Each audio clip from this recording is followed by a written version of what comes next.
স্বৈরাচারী শেখ হাসিনার ১৭ বছরের যে একটি ফ্যাসিবাদী চরিত্র, গণতন্ত্র হরণের যে চরিত্র, সেই চরিত্রটাকে সেই সময়টাকে উনি তুলে ধরেছেন 840-তে। আমরা ১৭ বছর ধরে যুদ্ধ করেছি, বাংলাদেশ জাতীয়তাবাদী দল যুদ্ধ করেছে, অনেক নেতাকর্মী আমাদের এরকম অন্যায়ভাবে আহত হয়েছে, নিহত হয়েছে, গুম হয়েছে। সিনেমাটা দেখতে দেখতে ওদের কথাই আমার মনে হচ্ছিল, যাদেরকে আমরা হারিয়েছি, যারা অন্যায়ভাবে এই স্বৈরাচারী হাসিনা সরকারের অত্যাচারের শিকার হয়েছে, কথা বলতে পারেনি, মুখ খুলতে পারেনি, বিভিন্নভাবে তাদেরকে ব্ল্যাকমেইল করা হয়েছে, দুদককে অন্যায়ভাবে ব্যবহার করা হয়েছে।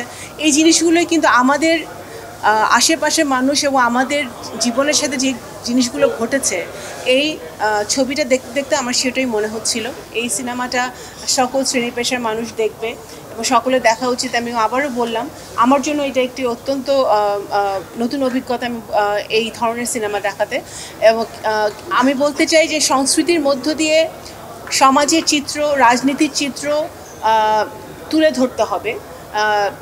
একইভাবে এটা যেন মানুষের মনে এমনভাবে দাগ কাটে যেন ভবিষ্যতে আমাদের ভবিষ্যৎ প্রজন্ম, আমাদের ভবিষ্যৎ রাজনীতিবিদরা যারা রাজনীতি করছে, সমাজে বিভিন্ন সেক্টরে আছে, তারা যেন এই সকল দুর্নীতিপরায়ণ কাজ থেকে দূরে থাকতে পারে, একটি নতুন বাংলাদেশ গড়তে সাহায্য করবে আমি মনে করি ধরনের সিনেমা বা এই ধরনের সংস্কৃতির কাজগুলো। তো সুতরাং আমি মনে করি এটা একটি ভালো উদ্যোগ।